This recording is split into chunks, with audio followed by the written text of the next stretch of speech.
ನೆನ್ನೆ ನ್ಯೂಸ್ ಅವರ್ನ ಮೊದಲನೇ ಸುದ್ದಿಯಲ್ಲಿ ನಾಳೆ ಜಡ್ಜ್ಮೆಂಟ್ ಬರುತ್ತೆ ಸಿದ್ದರಾಮಯ್ಯನವ್ರದ್ದು ಯಡಿಯೂರಪ್ಪನವರ ಪ್ರಕರಣದ್ದು ಅನ್ನೋದನ್ನು ವಿವರಿಸಿದ್ದೆ ನಿಮಗೆ. ಜೊತೆಗೆ ಹೇಳಿದ್ದೆ ಇಬ್ಬರಿಗೂ ಇವತ್ತು ರಾತ್ರಿ ನಿದ್ದೆ ಬರೋದಿಲ್ಲ ಅಂತ. ನೆನ್ನೆ ಹೇಳಿದ್ದೆ ಇವತ್ತು ಇಬ್ಬರು ಕಣ್ತುಂಬ ನಿದ್ದೆ ಮಾಡ್ತಾರೆ. ಇಬ್ಬರಿಗೂ ಕೂಡ ಹೈಕೋರ್ಟಿನ ಕರ್ನಾಟಕ ಹೈಕೋರ್ಟಿನ ಧಾರವಾಡ ಪೀಠದಲ್ಲಿದ್ದಾರೆ. ಈಗ ಜಸ್ಟಿಸ್ ನಾಗಪ್ರಸನ್ನರು ಒಂದು ರಿಲೀಫ್ ಕೊಟ್ಟುಬಿಟ್ರು. Let us start from MUDA case. ಮುಡಾ ಕೇಸಿನ ಡೀಟೇಲ್ಸ್ ಹೇಳ್ತಾ ಕೂತ್ಕೊಳ್ಳೋದಿಲ್ಲ, ಟೈಮ್ ತುಂಬ ಹೋಗ್ಬಿಡುತ್ತೆ. ರಾಜ್ಯಪಾಲರ ಅನುಮತಿ ಕೊಟ್ಟರು ತನಿಖೆ ಆಗಲಿ ಇದರಲ್ಲಿ ಅಂತ. ಜನಪ್ರತಿನಿಧಿಗಳ ವಿಶೇಷ ನ್ಯಾಯಾಲಯಕ್ಕೆ 3 ಜನ ದೂರುದಾರರು ಹೋದರು. ರಾಜ್ಯಪಾಲರ ಅನುಮತಿ ಪ್ರಶ್ನೆ ಮಾಡಿಕೊಂಡು ಸಿದ್ದರಾಮಯ್ಯನವರು ಹೈಕೋರ್ಟಿಗೆ ಬಂದರು. ಇದೇ ಜಸ್ಟಿಸ್ ನಾಗಪ್ರಸನ್ನರು ಎರಡೂ ಕಡೆ ಎಲ್ಲರ ವಾದ ಪ್ರತಿವಾದಗಳನ್ನು ಕೇಳಿಸಿಕೊಂಡು undoubtedly it requires an investigation ಅಂತ ಜಡ್ಜ್ಮೆಂಟ್ ಬರೆದ್ರು. ಅದಾದ ಮೇಲೆ ಲೋಕಾಯುಕ್ತ ಪೊಲೀಸರು ತನಿಖೆ ಶುರು ಮಾಡಿದ್ರು. ಲೋಕಾಯುಕ್ತ ಪೊಲೀಸರು ಅಲ್ಲಿ FIR ದಾಖಲಿಸಿಕೊಂಡ್ರೋ ಇಲ್ವೋ ಅಷ್ಟರಲ್ಲಿ ಸ್ನೇಹಮಯಿ ಕೃಷ್ಣ ಹೈಕೋರ್ಟಿಗೆ ಬಂದುಬಿಟ್ರು. ಬೇಡ ಲೋಕಾಯುಕ್ತ ಪೊಲೀಸರಿಂದ ತನಿಖೆ ಬೇಡ, ಇದರ ತನಿಖೆ ಏನಿದ್ರು CBIನಿಂದಾನೇ ಆಗಬೇಕು ಅಂತ. ಅದರದ್ದು ಜಡ್ಜ್ಮೆಂಟ್ ಇವತ್ತು ಬಂದಿದ್ದು, ಆ ಕೇಸಿನ ಜಡ್ಜ್ಮೆಂಟ್ ಇವತ್ತು ಬಂದಿದ್ದು, ಆ ಅರ್ಜಿಯ ಜಡ್ಜ್ಮೆಂಟ್ ಇವತ್ತು ಬಂದಿತ್ತು. ಎಲ್ಲರ ವಾದ ಪ್ರತಿವಾದಗಳನ್ನು ನ್ಯಾಯಮೂರ್ತಿಗಳು ಕೇಳಿಸ್ಕೊಂಡಿದ್ರು. ಜೊತೆಗೆ ಲೋಕಾಯುಕ್ತ ಪೊಲೀಸರಿಗೆ ಒಂದು ರಿಪೋರ್ಟ್ ಕೊಡಿ, ಅದನ್ನೇನು ಬಹಿರಂಗವಾಗಿ ಕೊಡಬೇಡಿ, ನನಗಷ್ಟೇ ಕೊಡಿ, ಏನು ತನಿಖೆ ಮಾಡಿದ್ದೀರಿ ನೀವು ಇಲ್ಲಿ ತನಕ ಅಂತ ಕೇಳಿದ್ರು. ಲೋಕಾಯುಕ್ತ ಪೊಲೀಸರು ಅದನ್ನೂ ಮಾಡಿದರು, ಹೈಕೋರ್ಟಿಗೆ ಕೊಟ್ಟಿದ್ರು ಅವ್ರ ರಿಪೋರ್ಟ್. ಇಲ್ಲಿ ತನಕ ಬಂದಿದೆ ನೋಡಿ ನಮ್ಮ ತನಿಖೆ ಅಂತ. ಎಲ್ಲ ನೋಡಿ ಇವತ್ತು ಜಸ್ಟಿಸ್ ನಾಗಪ್ರಸನ್ನರು ಹೇಳಿದ್ರು ಲೋಕಾಯುಕ್ತ ಪೊಲೀಸರೇ ತನಿಖೆ ಮಾಡಲಿ, CBI ಕೊಡಬೇಕು ಅಂತ ಏನಿಲ್ಲ. ಇದನ್ನು ಲೋಕಾಯುಕ್ತ ಪೊಲೀಸರ ಪಕ್ಷಪಾತಿಯಾಗಿ ಕೆಲಸ ಮಾಡ್ತಾರೆ ಅಂತ ನಂಬುವುದಕ್ಕೆ ಕಾರಣಗಳಿಲ್ಲ. ಲೋಕಾಯುಕ್ತ ಸ್ವತಂತ್ರ ಸಂಸ್ಥೆ ಅಲ್ಲ ಅಂತ ಹೇಳೋದಕ್ಕಾಗೋದಿಲ್ಲ. ಲೋಕಾಯುಕ್ತದ ಮೇಲೆ ಯಾರಾದರೂ ಒತ್ತಡ ಹೇರಬಹುದು ಅನ್ನೋದನ್ನು ಒಪ್ಪೋದಕ್ಕಾಗೋದಿಲ್ಲ. ಇಲ್ಲಿ ಈ ಪ್ರಕರಣವನ್ನು CBI ಕೊಡೋದಕ್ಕೆ ಯಾವುದೇ ಕಾರಣಗಳಿಲ್ಲ. ತನಿಖೆ ಬಗ್ಗೆ ಅರ್ಜಿದಾರರಿಗೆ ಅನುಮಾನಗಳಿದ್ದಾವೆ, ಅದಕ್ಕೆ CBI ಕೊಟ್ಟುಬಿಡಿ, ಅದು ಪರಿಹಾರನೇ ಅಲ್ಲ. ಮುಡಾ ಕೇಸ್ನ CBI ತನಿಖೆ ಕೊಡೋದು ತಪ್ಪು ನಿರ್ಧಾರ ಆಗಿಬಿಡುತ್ತೆ. ಮುಡಾ ಕೇಸ್ನಲ್ಲಿ ಲೋಕಾಯುಕ್ತ ತನಿಖೆಯಲ್ಲಿ ಸಿದ್ದರಾಮಯ್ಯನವರ ಪಕ್ಷಪಾತಿಯಾಗಿ ಲೋಕಾಯುಕ್ತ ಪೊಲೀಸರು ಕೆಲಸ ಮಾಡಿಲ್ಲ. ಲೋಕಾಯುಕ್ತ ಸಿದ್ದರಾಮಯ್ಯನವರ ಪರವಾಗಿ ಕೆಲಸ ಮಾಡ್ತಿದೆ ಅನ್ನೋದನ್ನು ಪ್ರೂವ್ ಮಾಡೋದಕ್ಕೆ ಯಾವುದೇ ಸಾಕ್ಷಿಗಳು ಇಲ್ಲ ಅಂತ ಹೇಳ್ತು. ಅಬ್ಸರ್ವೇಷನ್ನಲ್ಲಿದೆ, ಡೀಟೇಲ್ ಆದ ಜಡ್ಜ್ಮೆಂಟು ಬಂದಿದೆ. ಎಕ್ಸಾಕ್ಟ್ಲಿ 3 ಕಾರಣಗಳನ್ನು ಕೊಡೋದಾದರೆ ಜಡ್ಜ್ಮೆಂಟ್ನಲ್ಲಿರೋದು ತನಿಖಾ ಸ್ವಾತಂತ್ರ್ಯ. ಲೋಕಾಯುಕ್ತರಿಗೆ ಎಷ್ಟರ ಮಟ್ಟಿಗೆ ಲೋಕಾಯುಕ್ತರ ಪೊಲೀಸರಿಗೆ ತನಿಖೆಯಲ್ಲಿ ಸ್ವಾತಂತ್ರ್ಯ ಇದೆ, ಎಷ್ಟರ ಮಟ್ಟಿಗೆ ಅದೊಂದು ವಿಶ್ವಾಸಾರ್ಹ ತನಿಖಾ ಸಂಸ್ಥೆ, ಅದನ್ನು ಪ್ರಶ್ನೆ ಮಾಡೋ ಹಂಗಿಲ್ಲ ಅಂತ ಹೇಳಿದ್ದಾರೆ. CBIಗೆ ಕೊಡಲೇಬೇಕು ಈ ಪ್ರಕರಣವನ್ನು ಅಂತ ಹೇಳೋದಕ್ಕೆ ಕಾರಣಗಳು ಕಾಣಿಸ್ತಾ ಇಲ್ಲ. ಲೋಕಾಯುಕ್ತ ತನಿಖೆ ವರದಿಯಲ್ಲಿ ಕಳಪೆ ಆಗಿದೆ, ಇದು ಪಕ್ಷಪಾತಿಯಿಂದ ಕೂಡಿದೆ, ಹಂಗೆ ಹೇಳೋದಕ್ಕೆ ಬರೋದಿಲ್ಲ ಅಂಥೇಳಿ ಲೋಕಾಯುಕ್ತ ಪೊಲೀಸರ ತನಿಖೆನೇ ಮುಂದುವರಿಯಲಿ ಅಂತ. ನೆನಪಿರಲಿ, ಈ ಪ್ರಕರಣ ಹೈಕೋರ್ಟಿಗೆ ಬಂದಾಗ ಲೋಕಾಯುಕ್ತ ಪೊಲೀಸರಿಗೆ ನೀವು ಎಲ್ಲಿ ತನಕ ಇನ್ವೆಸ್ಟಿಗೇಷನ್ ಮಾಡಿದ್ದೀರಿ ರಿಪೋರ್ಟ್ ಕೊಡಿ ಅಂತೇಳಿ, ಈ ಅರ್ಜಿ ಇತ್ಯರ್ಥ ಆಗೋ ತನಕ ನೀವು ಜನಪ್ರತಿನಿಧಿಗಳ ನ್ಯಾಯಾಲಯಕ್ಕೆ ರಿಪೋರ್ಟ್ ಸಲ್ಲಿಕೆ ಮಾಡಬೇಡಿ ಅಂತ ಹೇಳಿತ್ತು ಹೈಕೋರ್ಟ್. ಜನಪ್ರತಿನಿಧಿಗಳ ವಿಶೇಷ ನ್ಯಾಯಾಲಯ 3 ತಿಂಗಳ ಅವಕಾಶ ಇದೆ, ಈ ಮುಡಾ ಕೇಸ್ನಲ್ಲಿ ಏನೇನಾಗಿದೆ ತನಿಖೆ ಮಾಡ್ಕೊಂಡು ಬನ್ನಿ ಅಂತ ಹೇಳಿ ಕಳಿಸಿತ್ತು ಲೋಕಾಯುಕ್ತ ಪೊಲೀಸರಿಗೆ. 3 ತಿಂಗಳ ಅವಧಿ ಡಿಸೆಂಬರ್ 27ನೇ ತಾರೀಕು ಮುಗಿತಾ ಇತ್ತು. ಡಿಸೆಂಬರ್ 27ಕ್ಕೆ ಲೋಕಾಯುಕ್ತ ಪೊಲೀಸರು ಜನಪ್ರತಿನಿಧಿಗಳ ವಿಶೇಷ ನ್ಯಾಯಾಲಯಕ್ಕೆ ರಿಪೋರ್ಟ್ ಸಲ್ಲಿಸಬೇಕಾಗಿತ್ತು, ಹೋಲ್ಡ್ ಆಗಿತ್ತದು. ಈಗ ಸಲ್ಲಿಸೋದಕ್ಕೆ ಅವಕಾಶ ಇದೆ. ಈಗ ಹೋಗಿ ನಮ್ಮ ಫೈನಲ್ ರಿಪೋರ್ಟ್ ಇಲ್ಲಿದೆ ನೋಡಿ ಅಂತ ಹೇಳಬಹುದು. ಏನಾದ್ರು ಇರ್ಬೋದು ಫೈನಲ್ ರಿಪೋರ್ಟು. ಸಿದ್ದರಾಮಯ್ಯನವರು ತಮ್ಮ ಅಧಿಕಾರ ದುರುಪಯೋಗ ಪರಿಸಿಕೊಂಡು ತಮ್ಮ ಹೆಂಡತಿಗೆ 14 ಸೈಟ್ ಕೊಡಿಸಿದ್ದಾರೆ ಅಂತಲೂ ಬರ್ಬೋದು. ಇಲ್ಲ, ನಾವು ಪೂರ್ತಿ ತನಿಖೆ ಮಾಡಿದ್ದೀವಿ, ಇದರಲ್ಲಿ ಸಿದ್ದರಾಮಯ್ಯನವರು ಅಧಿಕಾರ ದುರುಪಯೋಗದ ಯಾವುದೇ ಕಾಣಿಸ್ತಾ ಇಲ್ಲ ಅಂತಲೂ ಏನಾದ್ರು ಇರಬಹುದು. ಈಗ ಲೋಕಾಯುಕ್ತ ಪೊಲೀಸರು ರಿಪೋರ್ಟ್ ಸಲ್ಲಿಕೆ ಮಾಡ್ತಾರೆ. ಸಹಜ ಸ್ನೇಹಮಯಿ ಕೃಷ್ಣ ಅವ್ರಿಗೆ ಹಿನ್ನಡೆ, ಇದು ಭಾರಿ ಹಿನ್ನಡೆ ಅಂದರೆ ಇಲ್ಲ ಸಣ್ಣ ಹಿನ್ನಡೆ, ಇದೆಲ್ಲ ಇರ್ತವೆ ಅಂತ ಕೇಸ್ನಲ್ಲಿ. ಕೇಳಿಸ್ಕೊಳ್ಳಿ, ಜಡ್ಜ್ಮೆಂಟ್ ಬಂದಮೇಲೆ ಮಾತಾಡಿದ್ದಾರೆ ಅವರು. ನಮ್ಮ ಅರ್ಜಿ ವಜಾ ಆಗಿದೆ ಅಂತ ತಿಳಿದು ಬಂದಿದೆ. ಸೊ ನಮ್ಮ ಹೋರಾಟದಲ್ಲಿ ಒಂದು ಹಿನ್ನಡೆ ಆಗಿದೆ ಅಂತ ಹೇಳ್ಬೋದು. ಆದರೆ ಇದರಿಂದ ವಿಚಲಿತನಾಗುವಂಥ ಅಥವಾ ಹೋರಾಟದ ಹಿಂದೆ ಸರಿಯುವಂಥ ಯಾವುದೇ ಪ್ರಶ್ನೆ ಇಲ್ಲ. ಸೊ ನಮ್ಮ ಹೋರಾಟವನ್ನು ನಾವು ಮುಂದುವರಿಸ್ತೀವಿ. ಅಂದರೆ ಮೊನ್ನೆ ಸರ್ವೋಚ್ಚ ನ್ಯಾಯಾಲಯದಲ್ಲಿ ಒಂದು ಮೇಲ್ಮನೆ ಸಲ್ಲಿಸಿ ಈ ಪ್ರಕರಣ CBIಗೆ ಕೊಡಿಸುವಂಥ ಪ್ರಯತ್ನವನ್ನು ನಾವು ಮುಂದುವರ್ಸ್ಕೊಂಡು ಹೋಗ್ತೀವಿ. ಸೊ ಯಾಕೆ ಅಂತ ಹೇಳಿದ್ರೆ ಲೋಕಾಯುಕ್ತದರು ಏಕಪಕ್ಷೀಯವಾಗಿ ತನಿಖೆ ನಡೆಸಿದ ನಮಗೆ ಈಗಾಗಲೇ ಸಾಕಷ್ಟು ಅನುಮಾನಗಳಿದೆ. ಅದಕ್ಕೆ ಪೂರಕವಾಗಿ ಸಾಕ್ಷ್ಯಗಳು ಇದೆ. ಅವರು ವ್ಯತಿರಿಕ್ತ ವರದಿನ ಸಲ್ಲಿಸಿದರೆ ಮತ್ತೆ ಅದನ್ನು ಪ್ರಶ್ನಿಸುವಂಥ ಒಂದು ಪ್ರಯತ್ನದಲ್ಲಿ ಸಾಕಷ್ಟು ವಿಳಂಬಗಳಾಗ್ಬೋದು. ಹಾಗಾಗಿ ನಾವು ಕೂಡಲೇ ಈ ಪ್ರಕರಣವನ್ನು CBI ಕೊಡಿ ಅಂತೇಳಿ ನಾವು ಮೇಲ್ಮನೆ ಸಲ್ಲಿಸ್ತೀವಿ. ಸರ್ ಖಂಡಿತವಲ್ಲ ಸರ್, ನಾವು ವಿಶ್ವಾಸ ಇಟ್ಕೊಂಡೆ ನಾವು ಅರ್ಜಿನ ಸಲ್ಲಿಸ್ತಾ ಇದ್ದೀವಿ. ಅದೇ ರೀತಿ ಈಗಲೂ ಕೂಡ ನಾವು ವಿಶ್ವಾಸ ಇಟ್ಕೊಂಡೆ ಮುಂದಿನ ವಾರದಲ್ಲೇ ಸಲ್ಲಿಸುವಂಥ ಪ್ರಯತ್ನ ನಾವು ಮಾಡ್ತೀವಿ. ದೊಡ್ಡ ಹಿನ್ನಡೆ ಸರ್, ಒಂದು ಸಣ್ಣ ಹಿನ್ನಡೆ ಸರ್. ಈಗ ಯುದ್ಧದಲ್ಲಿ ಸೋಲು ಗೆಲುವು ಮತ್ತು ಏರುಪೇರು ಇದ್ದೇ ಇರುತ್ತೆ. ಹಾಗಾಗಿ ಈಗ ಇದುವರೆಗೂ ಸಾಕಷ್ಟು ಜಯಗಳನ್ನು ಗಳಿಸಿದ್ವಿ. ಇದೊಂದು ಸಣ್ಣ ಒಂದು ಹಿನ್ನಡೆ ಆಗಿದೆ.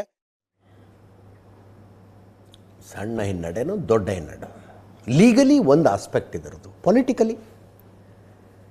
ಪೊಲಿಟಿಕಲಿ ಏನು ಆಸ್ಪೆಕ್ಟ್ ಇದರದು ಯೋಚನೆ ಮಾಡಿ ಒಂದು ಸಲ. ಈಗ ಸ್ನೇಹಮಯಿ ಕೃಷ್ಣ ಅವರು ಸುಪ್ರೀಂ ಕೋರ್ಟಿಗೆ ಮೇಲ್ಮನವಿ ಹೋಗ್ತಾರಂತೆ, ಇಲ್ಲ CBIನೇ ತನಿಖೆನೇ ಆಗಬೇಕು ಅಂತ ಹೇಳ್ತಾರಂತೆ. ಮತ್ತು ಪ್ರಾಸೆಸ್ ಆಗುತ್ತೆ ಸುಪ್ರೀಂ ಕೋರ್ಟ್ನಲ್ಲಿ. ಇದೇ ಪ್ರಾಸೆಸ್ ನಡೀಬೇಕು. ಎಲ್ರಿಗೂ ನೋಟಿಸ್ ಕೊಡು, ಅವ್ರ ವಕೀಲರನ್ನ ಕರೀರಿ, ಇವ್ರ ವಕೀಲರನ್ನ ಕರೀರಿ, ಎಲ್ಲ ನಡೆಯುತ್ತದು.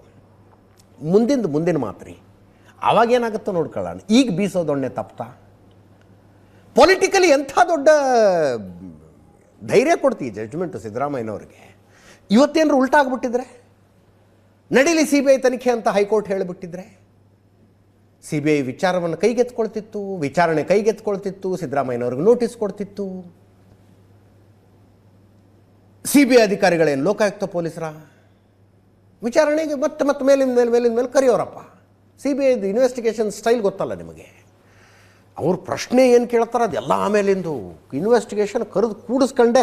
ನನಗೆ ಭಾಳ ಜನ ಮಾತಾಡಿದ್ದಾರೆ ಈ CBI ಇನ್ವೆಸ್ಟಿಗೇಷನ್ ಎದುರಿಸಿದವರು. ಅಲ್ಲಿ ಹೋಗಿ CBI ಆಫೀಸ್ನಲ್ಲಿ ಕೂತ್ಕೊಂಡು ಬಿಟ್ರೆ ಅರ್ಧ ಮನುಷ್ಯ ಇಳಿದೋಗ್ಬಿಡ್ತಾನೆ ಅಂತ, ಹಂಗೆ ಮಾಡಿಬಿಡ್ತಿದ್ರು. ಅದಾದ ಮೇಲೆ ಯು ಆರ್ ಅಂಡರ್ ಅರೆಸ್ಟ್ ಅಂದುಬಿಟ್ಟಿದ್ರೆ ಮುಗಿತಾ? ಸಿದ್ದರಾಮಯ್ಯನವರು ರಾಜೀನಾಮೆ ಕೊಡಬೇಕಾದ ಪರಿಸ್ಥಿತಿ ಬರ್ತಿತ್ತು. CBI ತನಿಖೆಗೆ ಹೊರಟಾಗಲೇ ಶುರುವಾಗ್ತಿತ್ತು. ವಿರೋಧ ಪಕ್ಷದವ್ರು ಏನು ಹೇಳ್ತಿದ್ರು, ಅವ್ರದೇ ಪಕ್ಷದವರು ಬಹಿರಂಗವಾಗಲ್ಲದೆ ಇದ್ರು ಒಳಗಿಂದೊಳಗಾದರೂ ಹೇಳಿರೋರು ತಗೊಂಬಿಡಿ ರಾಜೀನಾಮೆ ಅಂತ ದಿಲ್ಲಿಗೆ ಹೋಗಿ ಬಂದುಬಿಟ್ಟಿರ್ತಿದ್ರು ಏನೋ, ಹಂಗಾಗ್ತಿತ್ತದು. ಇದು ಏನು ಮುಖ್ಯಮಂತ್ರಿ ಬದಲಾವಣೆಯ ಚರ್ಚೆ ಪಕ್ಷದಲ್ಲಿ ಜೋರಾಗಿ ನಡೀತಾ ಇರುವ ಸಂದರ್ಭದಲ್ಲಿ ಹಿಂಗಾಗ್ಬಿಟ್ಟಿದ್ರೆ ಕಥೆ ಏನು? ಈಗ ಹಂಗಾಗೋದಿಲ್ಲ. ಈಗ ಮುಖ್ಯಮಂತ್ರಿ ಬದಲಾವಣೆ ಆಗುತ್ತೋ ಇಲ್ವೋ ಅದು ಮುಂದಿನ ಮಾತ್ರಿ. CBI ಬಂಧನ ಅನ್ನುವ ಕಾರಣಕ್ಕೆ ಮುಖ್ಯಮಂತ್ರಿ ಬದಲಾವಣೆ ಆಗೋದಿಲ್ಲ. CBIನಲ್ಲಿ ಕೇಸ್ ಆಗಿದೆ ಅನ್ನುವ ಕಾರಣಕ್ಕೆ ಮುಖ್ಯಮಂತ್ರಿ ಬದಲಾವಣೆ ಆಗೋದಿಲ್ಲ. ಅಟ್ಲೀಸ್ಟ್ ಸುಪ್ರೀಂ ಕೋರ್ಟಿನ ಜಡ್ಜ್ಮೆಂಟ್ ಬರೋ ತನಕ ಅಂತೂ. ಸಿದ್ದರಾಮಯ್ಯನವರ ಸ್ವಭಾವ ಗೊತ್ತಿದ್ದವ್ರಿಗೆಲ್ರಿ, ಅಫ್ಕೋರ್ಸ್ ಎಲ್ಲ ಲೀಡರ್ಸಿಗೂ ಕುರ್ಚಿಯಿಂದ ಕೆಳಗಿಳಿ ಅಂದ್ರೆ ಅಷ್ಟು ಬೇಜಾರಾಗೋದಿಲ್ಲ. ಕಳಂಕ ಹೊತ್ಕೊಂಡು ಕೆಳಗಿಳಿ ಅಂದರೆ ನಖಶಕಾಂತಕ ಸಿಟ್ಟು ಬಂದ್ಬಿಡುತ್ತೆ. ಆ ಪರಿಸ್ಥಿತಿ ಏನಾದರೂ ಬಂದಿದ್ದರೆ ಈಗ DK ಶಿವಕುಮಾರ್ ಬಾಯಿ ತರ್ಕೊಂಡು ಕೂತಿದ್ದಾರಪ್ಪ, ಮುಖ್ಯಮಂತ್ರಿ ಆಗ್ಬೇಕು ನಾನು ನೆಕ್ಸ್ಟು ಅಂತ. CBI ವಿಚಾರಣೆಗೆ ಕರೆದು ಆ ಸಂದರ್ಭದಲ್ಲಿ ರಾಜೀನಾಮೆ ಕೊಡಬೇಕಾಗಿ ಬಂದಿದ್ದರೆ ಸಿದ್ದರಾಮಯ್ಯನವರು DK ಶಿವಕುಮಾರ್ಗೆ ಬಾ ಆಗು ನೀನು ಮುಖ್ಯಮಂತ್ರಿ ಅಂತ ಹೇಳಿ ತಾವು ರಾಜೀನಾಮೆ ಕೊಡ್ತಿದ್ರ? ನೆವರ್. ತಮಗೆ ಬೇಕಾದವರೊಬ್ಬರನ್ನ ಮುಖ್ಯಮಂತ್ರಿ ಸ್ಥಾನದಲ್ಲಿ ಕೂಡಿಸಿ ತಾವು ರಾಜೀನಾಮೆ ಕೊಟ್ಟು ನಾನು ಬರೋ ತನಕ ನೀವು ಮೇಂಟೈನ್ ಮಾಡು ಅಂತಿದ್ರು. ಅರವಿಂದ್ ಕೇಜ್ರಿವಾಲು ಹಾಗೆ ಮಾಡಿದ್ದು, ಹೇಮಂತ್ ಸೊರೇನು ಹಾಗೆ ಮಾಡಿದ್ದು. ಅಲ್ಲಿಗೆ ಬರ್ತಿತ್ತದು. ಶತಾಯಗತಾಯ DK ಶಿವಕುಮಾರರನ್ನು ಮುಖ್ಯಮಂತ್ರಿ ಆಗೋದಕ್ಕೆ ಬಿಡ್ತಿರಲಿಲ್ಲ. ತುಂಬ ಜನ ಮಾತಾಡಿದ್ರು, ಅಯ್ಯೋ DK ಶಿವಕುಮಾರ್ಗೆ ಬೇಜಾರಾಗ್ಬಿಡುತ್ತಲ್ವ ಈ ಥರ ಜಡ್ಜ್ಮೆಂಟ್ ಬಂದರೆ ಅಂತ. ಇಲ್ಲ, DK ಶಿವಕುಮಾರ್ಗೆ ಸಮಾಧಾನ ಆಗಿದೆ ಇವತ್ತು. ನಾನು ಸಂಜೆ ಡಿಬೇಟ್ನಲ್ಲೂ ಹೇಳ್ತಾ ಇದ್ದೆ, ನಮ್ಮ ಉತ್ತರ ಕರ್ನಾಟಕದ ಕಡೆ ಈ ಹೊಲ ಮನೆ ಖರೀದಿ ಮಾಡುವಾಗ ಅದರಲ್ಲಿ ಒಂದು ಸೆಂಟೆನ್ಸ್ ಹಾಕಿರ್ತಾರೆ, ಅಕಲ್ ಹುಷಾರಿ ಮತ್ತು ಅಂತ ಬರೀತಾರೆ. ಅಕಲ್ ಹುಷಾರಿ ಆತ್ಮಸಂತೋಷದಿಂದ ನಾನಿದನ್ನು ಮಾಡ್ತಾ ಇದ್ದೀನಿ, ನಾನಿದನ್ನು ಬಿಟ್ಟು ಕೊಡ್ತಾ ಇದ್ದೀನಿ ಅಂತ. ಅಂದ್ರೇನು ಅಕಲ್ ಹುಷಾರಿ ಅಂದ್ರೇನು? I am in my senses, ಸ್ಪಷ್ಟ ಅಂದರೆ ನಾನು ಬುದ್ಧಿಭ್ರಮಣೆ ಆಗಿಲ್ಲ ನನಗೆ, ಮತ್ತು ಆತ್ಮಸಂತೋಷದಿಂದ ಬೇಜಾರಿನಲ್ಲಿ ಕೊಡ್ತಿಲ್ಲ ನಾನು ಅಂತ. ಆ ರೀತಿಯಲ್ಲಿ ಮುಖ್ಯಮಂತ್ರಿ ಹುದ್ದೆ DK ಶಿವಕುಮಾರರಿಗೆ ಬಂದರೆ ಮಾತ್ರ ಅದರಲ್ಲಿ ಅವರು ನೆಮ್ಮದಿಯಾಗಿ ಅಧಿಕಾರ ನಡೆಸೋದಕ್ಕಾಗೋದು. ಹಾಗೆ ಬರಬೇಕು, ಅದು ಜನರಿಗೆ ಹಾಗೆ ಕನ್ವೆ ಆಗಬೇಕು. ಅಷ್ಟಾದರೆ ಮಾತ್ರ DK ಶಿವಕುಮಾರ್ಗೆ ಅಧಿಕಾರ ನಡೆಸೋದಕ್ಕಾಗೋದು.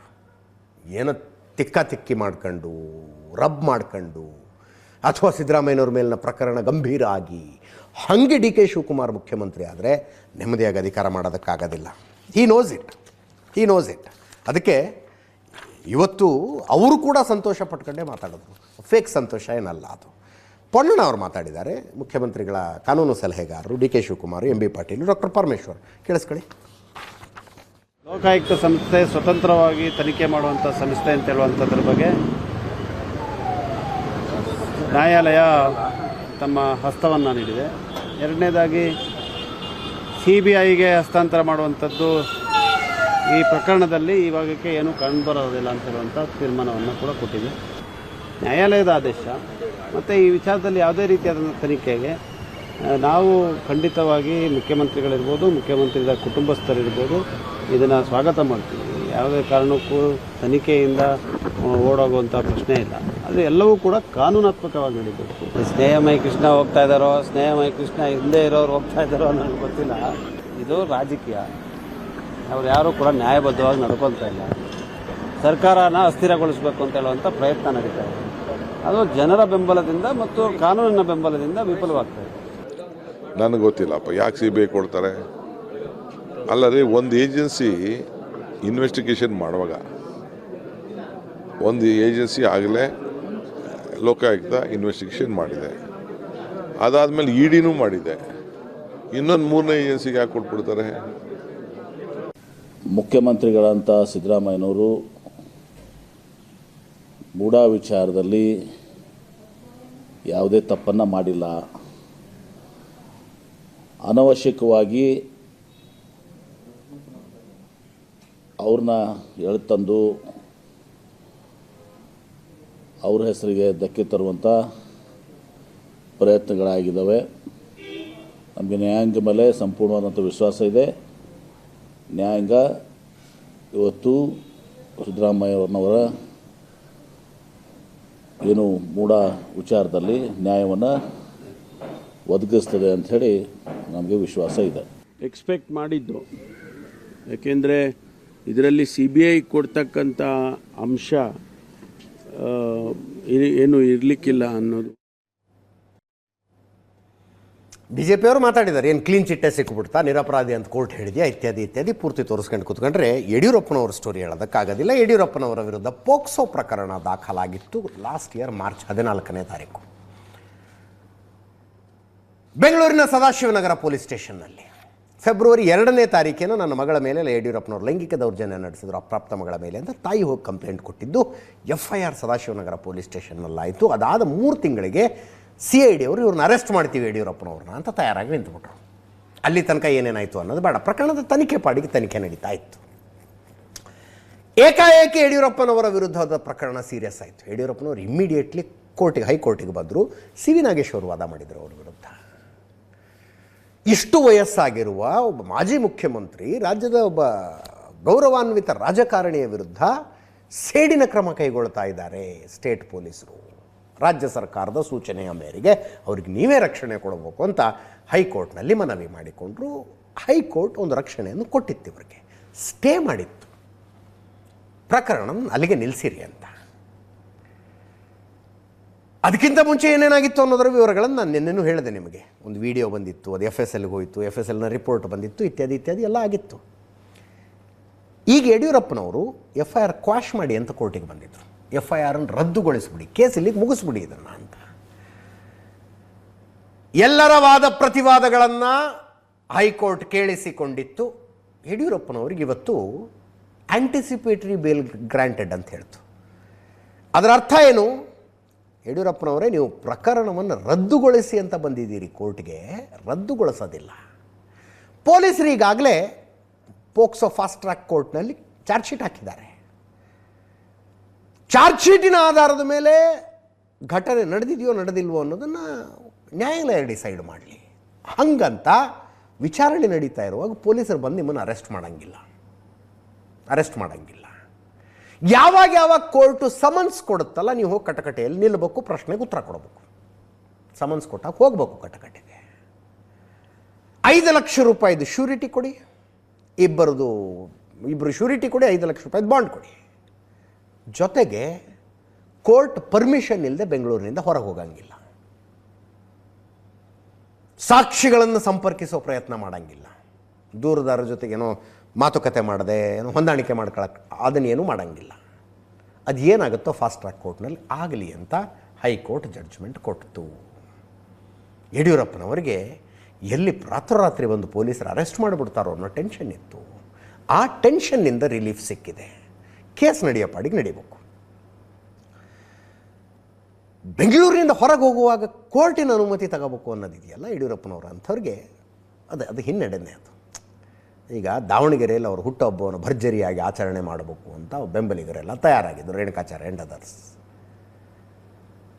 ಕೋರ್ಟ್ ಪರ್ಮಿಷನ್ ಕೊಟ್ಟರಾಗತ್ತದು, ನ್ಯಾಯಾಲಯ ಅನುಮತಿ ಕೊಟ್ಟರಾಗತ್ತೆ. ಆವಾಗವಾಗ ಹೇಳ್ತಿರ್ತಾರೆ ಅವರು, ನಾನು ರಾಜ್ಯ ಪ್ರವಾಸ ಮಾಡ್ತೀನಿ, ನಿಮ್ಮೂರಿಗೆ ಬರ್ತೀನಿ, ಅಲ್ಲಿ ಕೂತ್ಕೊಂಡು ಚರ್ಚೆ ಮಾಡೋಣ ಅಂತ. ಈಗ ಕೋರ್ಟಿನ ಪರ್ಮಿಷನ್ ತಗೊಳ್ಬೇಕು. ಒಂದು ರಿಲೀಫ್ ಏನಪ್ಪ ಅಂದರೆ ಬಂಧನ ಆಗಂಗಿಲ್ಲ, ಯಡಿಯೂರಪ್ಪನವ್ರದ್ದು ಬಂಧನ ಆಗಂಗಿಲ್ಲ. ಅದಕ್ಕೆ ವಿಜಯೇಂದ್ರ ಸಂತೋಷ ವ್ಯಕ್ತಪಡಿಸಿದ್ರು. ಕೇಳಿಸ್ಕೊಳ್ಳಿ.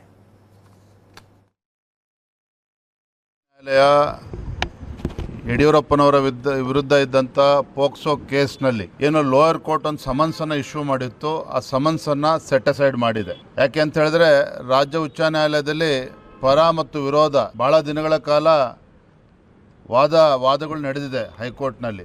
ಸೊ ಇದರ ಆಧಾರದ ಮೇಲೆ ನಮ್ಮ ಅರ್ಜಿಯನ್ನು ಕೂಡ ಪುರಸ್ಕರಿಸಿ ಇವತ್ತು ಲೋಯರ್ ಕೋರ್ಟ್ ಏನು ಸಮನ್ಸ್ ಇಶ್ಯೂ ಮಾಡಿದ್ರು ಅದನ್ನು ಸೆಟ್ ಅಸೈಡ್ ಮಾಡಿ ಪರಿಶೀಲನೆ ಮಾಡಿ ಅನ್ನುವ ಅರ್ಥದಲ್ಲಿ ಇವತ್ತು ಒಂದು ನಿರ್ದೇಶನವನ್ನು ರಾಜ್ಯ ಉಚ್ಚ ನ್ಯಾಯಾಲಯ ನೀಡಿದೆ.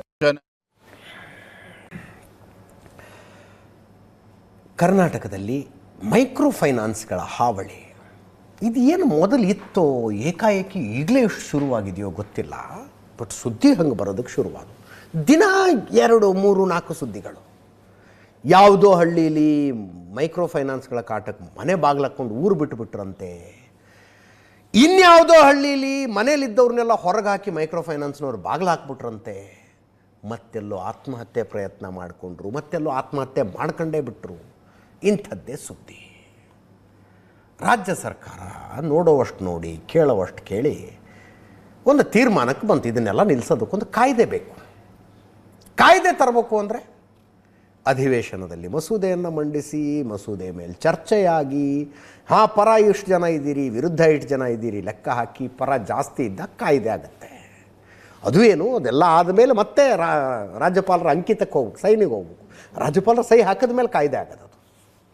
ಅದೆಲ್ಲದರ ಬದಲು ಒಂದು ಶಾರ್ಟ್ ಕಟ್ ಇದೆ, ಸುಗ್ರೀವಾಜ್ಞೆ ಹೊರಡಿಸುವುದು. ಇದು ತುರ್ತಾಗಿದೆ, ಅರ್ಜೆಂಟ್ ಇದೆ, ಆದ್ದರಿಂದ ಇದನ್ನು ಕಾಯ್ದೆ ಮಾಡಿಬಿಡೋಣ ಅಂತ ಹೇಳೋದು. ಮೈಕ್ರೋ ಫೈನಾನ್ಸ್ಗಳ ವಿಷಯದಲ್ಲಿ ಅದನ್ನೇ ಮಾಡುವ ತೀರ್ಮಾನಕ್ಕೆ ರಾಜ್ಯ ಸರ್ಕಾರ ಬಂದಿತ್ತು. ಅಳೆದು ತೂಗಿ ಬೇರೆ ಬೇರೆ ಡಿಪಾರ್ಟ್ಮೆಂಟ್ ಅಧಿಕಾರಿಗಳ ಜೊತೆಗೆ ಮಾತಾಡಿ, ಕಾನೂನು ತಜ್ಞರ ಜೊತೆಗೆ ಮಾತಾಡಿ ಒಂದು ಸುಗ್ರೀವಾಜ್ಞೆಯನ್ನು ರಚನೆ ಮಾಡಿ ರಾಜ್ಯಪಾಲರ ಸಹಿ ಕಳಿಸ್ತು. ರಾಜ್ಯಪಾಲರು ಅದನ್ನು ನೋಡಿ ಇದನ್ನು ಸಹಿ ಹಾಕೋದಕ್ಕಾಗೋದಿಲ್ಲ ಅಂದಿದ್ದಾರೆ. 6 ಕಾರಣ ಕೊಟ್ಟಿದ್ದಾರೆ ಅವರು, ಯಾವ ಕಾರಣಕ್ಕೆ ಇದನ್ನು ಸಹಿ ಹಾಕೋದಕ್ಕಾಗೋದಿಲ್ಲ. ಇದರಲ್ಲಿ ಹೊಸ ಸುಗ್ರೀವಾಜ್ಞೆಯಲ್ಲಿ ಅವಕಾಶ ಏನಿತ್ತು? ಯಾವುದಾದ್ರೂ ಮೈಕ್ರೋ ಫೈನಾನ್ಸು ಸಾಲ ಕೊಟ್ಟ ಸಾಲವನ್ನು ವಾಪಸ್ ತೆಗೆದುಕೊಳ್ಳೋದಕ್ಕೆ ಕಿರುಕುಳ ಕೊಟ್ಟರೆ, ಅಮಾನವೀಯವಾಗಿ ವರ್ತನೆ ಮಾಡಿದ್ರೆ ಆ ಮೈಕ್ರೋ ಫೈನಾನ್ಸಿಗೆ 5 ಲಕ್ಷದ ತನಕ ದಂಡ, 5 ಲಕ್ಷದ ತನಕ ದಂಡ, 10 ವರ್ಷದ ತನಕ ಶಿಕ್ಷೆಗೆ ಅವಕಾಶ, ಲೈಸೆನ್ಸೇ ರದ್ದು, ಇತ್ಯಾದಿ ಇತ್ಯಾದಿ ಇತ್ತು. ರಾಜ್ಯಪಾಲರು ಒಂದಷ್ಟು ಪ್ರಶ್ನೆ ಕೇಳ್ತಾ ಇದ್ದಾರೆ. ಏನವ್ರದ್ದು ಆಕ್ಷೇಪ ಏನು? ಸಹಜ ನ್ಯಾಯ ಅಂತ ಒಂದಿದೆ, ನ್ಯಾಚುರಲ್ ಜಸ್ಟಿಸ್. ಕರೆಕ್ಟು, ನೀವು ಮೈಕ್ರೋ ಫೈನಾನ್ಸ್ನಿಂದ ಸಾಲ ತೆಗೆದುಕೊಂಡುವವ್ರನ್ನ ರಕ್ಷಣೆ ಮಾಡಬೇಕು ಅಂತ ಈ ಕಾನೂನು ತರೋದಕ್ಕೆ ಹೊರಟಿದ್ದೀರಿ. ಕೆಲವರು ಕಾನೂನುಬದ್ಧವಾಗಿ ಸಾಲ ಕೊಡ್ತಾರೆ, ನಿಯಮಬದ್ಧವಾಗಿ ಸಾಲ ಕೊಡ್ತಾರೆ. ಮೊದಲು ವಾಟ್ ಈಸ್ ಮೈಕ್ರೋ ಫೈನಾನ್ಸ್ ಅನ್ನೋದನ್ನು ಸ್ಪಷ್ಟವಾಗಿ ತಿಳ್ಕೊಳ್ಳಿ. ನೇರವಾಗಿ ರಿಸರ್ವ್ ಬ್ಯಾಂಕ್ ಆಫ್ ಇಂಡಿಯಾದ ಅಡಿಯಲ್ಲಿ ರಿಜಿಸ್ಟರ್ ಆದಂಥ ಕೆಲವು ಸಂಸ್ಥೆಗಳಿದ್ದಾವೆ. ಕರ್ನಾಟಕದಲ್ಲಿ 31 ಇದಾವಂತೆ.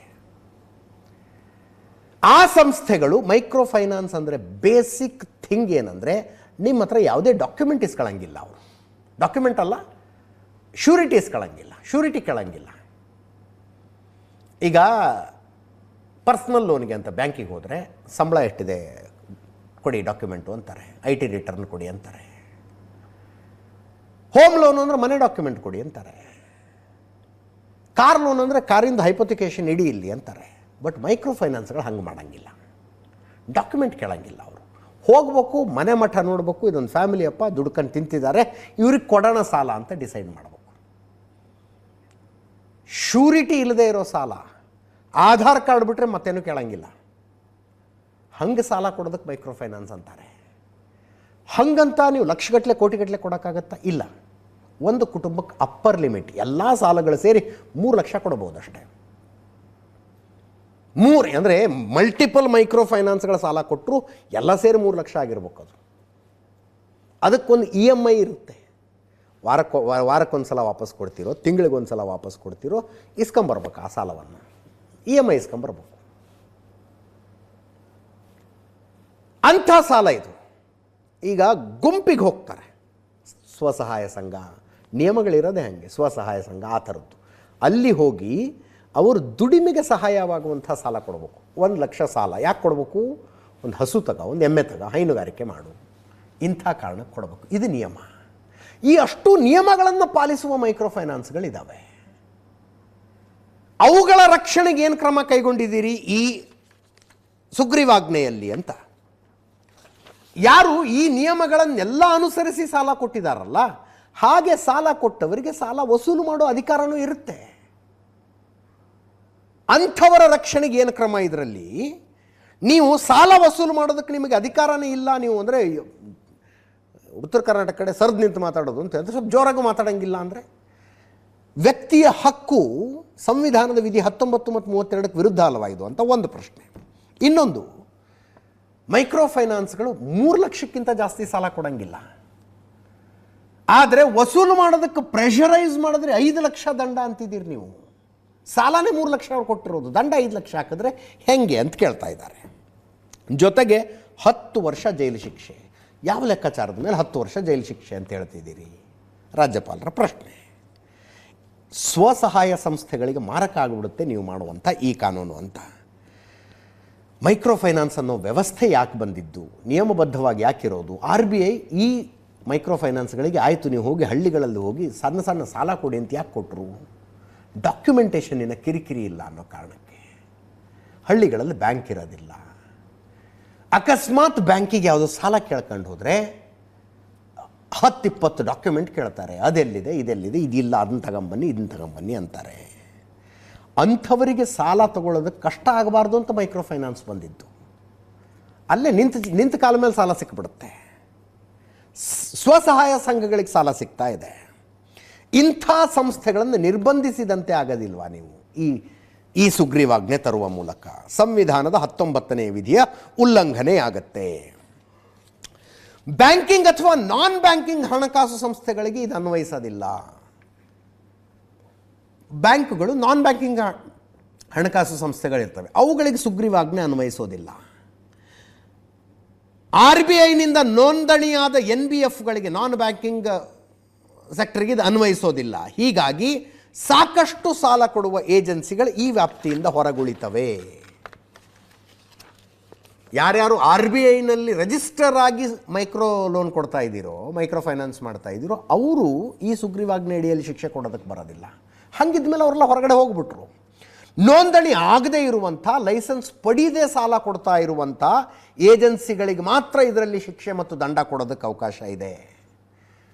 ಲೈಸೆನ್ಸ್ ಇಲ್ಲದೆ, ರಿಜಿಸ್ಟ್ರೇಷನ್ ಇಲ್ಲದೆ ಸಾಲ ಕೊಟ್ಟು ವಸೂಲು ಮಾಡೋದಕ್ಕೆ ಕಿರುಕುಳ ಕೊಡ್ತಾ ಇರೋರಿಗೆ ಅವ್ರ ಮೇಲೆ ಕೇಸ್ ಹಾಕೋದಕ್ಕೆ, ಕ್ರಮ ಕೈಗೊಳ್ಳೋದಕ್ಕೆ ಈಗಾಗಲೇ ಸಾಕಷ್ಟು ಕಾನೂನುಗಳಿದ್ದಾವೆ. ಹಾಗಿದ್ದ ಮೇಲೆ ಈ ಹೊಸ ಸುಗ್ರೀವಾಜ್ಞೆ ಮೂಲಕ ಕಾನೂನು ತರುವ ಅವಶ್ಯಕತೆ ಏನಿದೆ? ಕರ್ನಾಟಕ ಮನಿ ಲ್ಯಾಂಡರ್ಸ್ ಆ್ಯಕ್ಟ್ ಇದೆ, ಕರ್ನಾಟಕ ಪೊಲೀಸ್ ಆ್ಯಕ್ಟ್ ಇದೆ. ಈ ಕಾನೂನುಗಳನ್ನು ಬಳಸಿಕೊಂಡೇ ಸಾಲ ಮಾಡಿದವ್ರಿಗೆ ಆಗ್ತಾ ಇರುವ ಕಿರುಕುಳಗಳನ್ನು ತಪ್ಪಿಸಬಹುದಲ್ವಾ? ಹೊಸ ಕಾನೂನು ಯಾಕೆ ಬೇಕು? ಪೊಲೀಸರು ತಮ್ಮ ಕೆಲಸ ತಾವು ಸರಿಯಾಗಿ ನಿರ್ವಹಣೆ ಮಾಡಿದರೆ ಸಾಕು ಅಂತ. ಅದರ ಜೊತೆಗೆ ಸುಗ್ರೀವಾಜ್ಞೆಯಲ್ಲಿ ಸರಿಯಾದ ಅಂಕಿಅಂಶಗಳಿಲ್ಲ. ನೀವು ಏನೇನು ಲೀಗಲ್ ಒಪಿನಿಯನ್ ಪಡ್ಕೊಂಡಿದ್ದೀರಿ ಅನ್ನೋದರ ವಿವರಗಳನ್ನು ಕೊಟ್ಟಿಲ್ಲ. ಈ ಸುಗ್ರೀವಾಜ್ಞೆ ಮಾಡಿ ಕಾನೂನು ತರುವ ಮೂಲಕ ಸಾಲ ಮಾಡಿದವರಿಗೆ ಆಗುವ ಕಿರುಕುಳವನ್ನು ತಪ್ಪಿಸೋದಕ್ಕೆ ಏನೇನು, ಅಂದರೆ ಹೆಂಗೆ ತಪ್ಪಿಸ್ಬೋದು ಅನ್ನೋದನ್ನು ನೀವು ಎಕ್ಸ್ಪ್ಲೇನೇ ಮಾಡಿಲ್ಲ ಅಂಥೇಳಿ ವಾಪಸ್ ಕಳಿಸಿದ್ದಾರೆ. ಜೊತೆಗೊಂದು ಸಲಹೆ ಕೊಟ್ಟಿದ್ದಾರೆ. ಹೆಂಗೂ ಬಜೆಟ್ ಅಧಿವೇಶನ ಶುರುವಾಗ್ತಾ ಇದೆ, ಒಂದು ಈ ಮಸೂದೆಯನ್ನು ಬಜೆಟ್ ಅಧಿವೇಶನದಲ್ಲಿ ಮಂಡನೆ ಮಾಡಿ, ವಿಧಾನಸಭೆ ವಿಧಾನ ಪರಿಷತ್ನಲ್ಲಿ ಚರ್ಚೆ ಮಾಡಿ, ಚರ್ಚೆ ಆಧಾರದ ಮೇಲೆ ನಾರ್ಮಲ್ ಪ್ರಾಸೆಸ್ನಲ್ಲಿ ಏನು ಬರುತ್ತೋ ಅದನ್ನು ಮಾಡಿ ಅಂತ ಶಾಸಕಾಂಗದ ಒಪ್ಪಿಗೆಯ ಮೇಲೆ ಕಾಯ್ದೆಯನ್ನು ರಚಿಸಿ ನಮ್ಮ ಹತ್ರ ಕಳಿಸಿ ಅಂದರು. HK ಪಾಟೀಲ್ರು ಬೇಜಾರು ಮಾಡ್ಕೊಂಡಿದ್ದಾರೆ, ಕಾನೂನು ಸಚಿವರು. ಏನು ರಾಜ್ಯಪಾಲರು ಹಿಂಗೆ ಮಾಡಿಬಿಟ್ರು, ನಾವು ಅರ್ಜೆಂಟಾಗಿ ನಮ್ಮ ಜನರ ರಕ್ಷಣೆಗೆ ಬರೋಣ ಅಂದರೆ ರಾಜ್ಯಪಾಲರು ಹಿಂಗೆ ಮಾಡ್ತಿದ್ದಾರೆ ಅಂತ ಕಾನೂನು ಸಚಿವರು ಬೇಜಾರು ಮಾಡ್ಕೊಂಡಿದ್ದಾರೆ. ಕೇಳಿಸ್ಕೊಳ್ಳಿ. ನಾನು ರಾಜ್ಯಪಾಲರ ಒಂದು 6 ಅಬ್ಸರ್ವೇಷನ್ ಅದಾವು. ಇದನ್ನ ಸುಗ್ರೀವಾಜ್ಞೆ ರೂಪದಲ್ಲಿ ಸನ್ಮಾನ್ಯ ರಾಜ್ಯಪಾಲರಿಗೆ ನಾವು ಕಳಿಸ್ಕೊಟ್ಟಿದ್ವಿ. ರಾಜ್ಯಪಾಲರು ಇವತ್ತು ಅದನ್ನ ವಾಪಸ್ ಕಳಿಸಿದ್ದಾರೆ, ಪ್ರಸ್ತಾಪಿಸಿ ಸುಗ್ರೀವಾಜ್ಞೆಯನ್ನು ವಾಪಸ್ ಕಳಿಸಿದ್ದಾರೆ. ನೋಂದಾಯಿತವಲ್ಲದ ಮತ್ತು ಲೈಸೆನ್ಸ್ ರಹಿತ ಕಿರು ಹಣಕಾಸು ಸಂಸ್ಥೆ ಸುಗ್ರೀವಾಜ್ಞೆಯ ದಿನಾಂಕದಂದು ಬಾಕಿ ಇರುವ ಸಾಲವನ್ನು ಸಂಪೂರ್ಣವಾಗಿ ವಿಮೋಚನೆ ಮಾಡಲು ಪ್ರಸ್ತಾಪಿಸಲಾಗಿದೆ. ಸಾಲಗಾರನಿಂದ ಬಡ್ಡಿಯೂ ಸೇರಿದಂತೆ ಸಾಲದ ಮೊತ್ತವನ್ನು ವಸೂಲಿ ಮಾಡುವ ಯಾವುದೇ ಪ್ರಕ್ರಿಯೆಯನ್ನು ನ್ಯಾಯಾಲಯಗಳು ನಾಳೆ ದೆಹಲಿ ವಿಧಾನಸಭಾ ಚುನಾವಣೆಯ ಫಲಿತಾಂಶ ಕೌಂಟಿಂಗ್ ಆಗುತ್ತೆ. ನಾಳೆ ಇವತ್ತು ದೊಡ್ಡ ಡ್ರಾಮಾ. BJP ಅವರು ಆಲ್ರೆಡಿ ಆಮ್ ಆದ್ಮಿ ಪಕ್ಷದಲ್ಲಿ ಯಾರ್ಯಾರು ಗೆಲ್ಲಬಹುದು ಅಂತಿದೆಯಲ್ಲ ಅವ್ರನ್ನ ಅಪ್ರೋಚ್ ಮಾಡೋಕ್ಕೆ ಶುರು ಮಾಡಿಬಿಟ್ಟಿದ್ದಾರಂತೆ. ಗೆಲ್ಲಬಹುದಾದಂಥವ್ರನ್ನ ಅಪ್ರೋಚ್ ಮಾಡಿ, ನಾವೇ ಹತ್ತತ್ರ ಬರ್ತೀವಿ ಮೆಜಾರಿಟಿಗೆ, ನೀವು ಬಿಟ್ಟು ಬಂದುಬಿಡಿ ನಮ್ಮ ಕಡೆ, 15 ಕೋಟಿ ರೂಪಾಯಿ ಕೊಡ್ತೀವಿ, ಕ್ಯಾಶ್ ಕೊಡ್ತೀವಿ 15 ಕೋಟಿ, ಜೊತೆಗೆ ಸರ್ಕಾರ ಆದಮೇಲೆ ನಿಮ್ಮನ್ನು ಮಿನಿಸ್ಟ್ರು ಮಾಡ್ತೀವಿ ಅಂತ ಆಫರ್ ಮಾಡೋದಕ್ಕೆ ಶುರು ಮಾಡಿದಾರಂತೆ. 16 ಜನರಿಗೆ ಫೋನ್ ಕಾಲ್ಗಳು ಬಂದಿದ್ದಾವಂತೆ. ಅರವಿಂದ್ ಕೇಜ್ರಿವಾಲ್ರೇ ಆರೋಪ ಮಾಡಿದ್ರು ಇದನ್ನು. 70 ಜನ ಅಭ್ಯರ್ಥಿಗಳನ್ನು, ಡೆಲ್ಲಿಯಲ್ಲಿ 70 ವಿಧಾನಸಭಾ ಕ್ಷೇತ್ರಗಳಿದ್ದಾವೆ, 36 ಗೆದ್ದಂಥವರು ಅಧಿಕಾರಕ್ಕೆ ಬರ್ತಾರೆ. ಆಮ್ ಆದ್ಮಿ ಪಕ್ಷದ 70 ಜನ ಅಭ್ಯರ್ಥಿಗಳನ್ನು ಕರೆಸಿ ಮೀಟಿಂಗ್ ಮಾಡಿದ್ರು ಇವತ್ತು. ಇದು ಇಂಥ ನಂಬರಿಂದ ಕಾಲ್ ಬಂದಿತ್ತು ಅನ್ನೋದಕ್ಕೆ ಪ್ರೂಫ್ ಆಗಿ ಆಮ್ ಆದ್ಮಿ ಪಕ್ಷದವರು ಇವತ್ತು ಕೊಟ್ಟಿದ್ದದು. ಫೋಟೋ ಪರ್ವೇಶ್ ಶರ್ಮಾದಿದೆ, BJP ಮುಖಂಡ ಪರ್ವೇಶ್ ಶರ್ಮಾ. ಈ ಕೇಜ್ರಿವಾಲ್ ವಿರುದ್ಧದ BJP ಕ್ಯಾಂಡಿಡೇಟ್ ಪರ್ವೇಶ್ ಶರ್ಮಾ. DPಲಿ ಆ ಫೋಟೋ ಇದೆ ನೋಡಿ, BJP ಅವರಿಂದ ಬಂದಿದ್ದು ಫೋನ್ ಇದು ಅಂತ ಟ್ವೀಟ್ ಇದು. 15 ಕೋಟಿ ರೂಪಾಯಿ ಮತ್ತು ನಿಮ್ಮನ್ನು ಮಿನಿಸ್ಟರ್ ಮಾಡ್ತೀವಿ ಅಂಥೇಳಿ ಆಫರ್ ಕೊಡ್ತಾ ಇದ್ದಾರಂತೆ. 16 ಫೋನ್ಗಳು ನಮಗೆ ಬಂದಿದ್ದಾವೆ, 16 ಫೋನ್ ಬಂದಿದ್ದಾವೆ. ಕೆಲವು ಏಜೆನ್ಸಿಗಳು ಹೇಳ್ತಾ ಇದ್ದಾವೆ BJP 55 ಕ್ಷೇತ್ರ ಗೆಲ್ಲಬಹುದು ಅಂತ. 55 ಕ್ಷೇತ್ರ ಗೆಲ್ತಾರೆ ಅನ್ನೋದಿದ್ರೆ ನಮ್ಮ ಅಭ್ಯರ್ಥಿಗಳು ಇವ್ರು ನಮ್ಮ MLAಗಳು ಯಾಕೆ ಬೇಕು ಇವ್ರಿಗೆ? ನಮ್ಮ MLAಗಳು ಯಾಕೆ ಬೇಕು? ನಮ್ಮ ಒಬ್ಬ ಅಭ್ಯರ್ಥಿಯು BJP ಕಡೆಗೆ ಹೋಗೋದಿಲ್ಲ ಅಂತ ಅರವಿಂದ್ ಕೇಜ್ರಿವಾಲ್ ಹೇಳಿದ್ರು. ಸಂಜಯ್ ಸಿಂಗು, ಅರವಿಂದ್ ಕೇಜ್ರಿವಾಲ್ ಹೇಳಿದ 16 ಜನರಿಗೆ ಫೋನ್ ಬಂದಿದೆ ಅಂತ. ಸಂಜಯ್ ಸಿಂಗ್ ಆಮ್ ಆದ್ಮಿ ಪಕ್ಷದ ರಾಜ್ಯಸಭಾ ಸಂಸದರವರು 7 ಜನರಿಗೆ ಫೋನ್ ಬಂದಿದೆ ಅಂದರು. 15 ಕೋಟಿ ಇದೆ ಹೇಳ್ತಿದ್ದಾರೆ ಅವರು. ಕೇಳಿಸ್ಕೊಳ್ಳಿ ಇಬ್ಬರು ಹೇಳಿದ್ದು. 7 विधायकों के पास 15-15 करोड़ रुपए लेकर